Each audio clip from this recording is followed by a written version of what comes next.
እኔ የምለው ማለት ነው ጋይስ ደግሞ ሀይሚዬ ደግሞ ምን አርጊ ነው የምትሏት? ደግሞ እኛ ትበይ የምትሏት በቃ መብቷ ነው። እንደ ፈለጓ ደግሞ መሆን ደግሞ ትችላለች። የትም ብትሄድ የትም ሄደች፣ የትም ተሰደደች፣ የትም ገባች ወጣች፣ ምንም ነገር እኮ በማይመለከተን ነገር ነው እየገባን የምንዘባርቀው ማለት ነው። ስለዚህ ሀይሚን ተዋት፣ ተፋቷት እንዴ!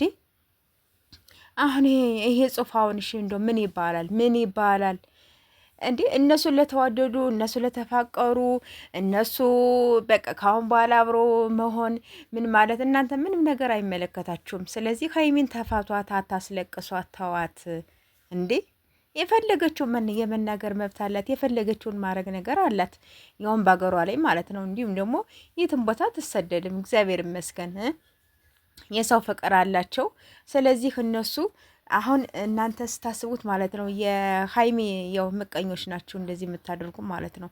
ሀይሚና ቦራን ለማለያየት የምታደርጉት ጥረት ነው እንደዚህ እያደረጋችሁ ያላችሁት ማለት። ስለዚህ ሀይሚና ቦራ መቼም ቢሆን አይለያዩም ማለት ነው። ስለዚህ አሁን እነሱ ስለተፋቀሩ ምን ስላሉ ፍቅራቸውን ስለተገላለጹ አፍቅርሻለሁኝ የዘላለም ነሽ የኔ ነሽ እያለ ፍቅሯን ቦራ ሲገልጽላት እናንተ ደግሞ ርርድብን የምትሉ ሰዎችም አላችሁ። ስለዚህ አይሳካላችሁም ልል ፈልጌ ነው።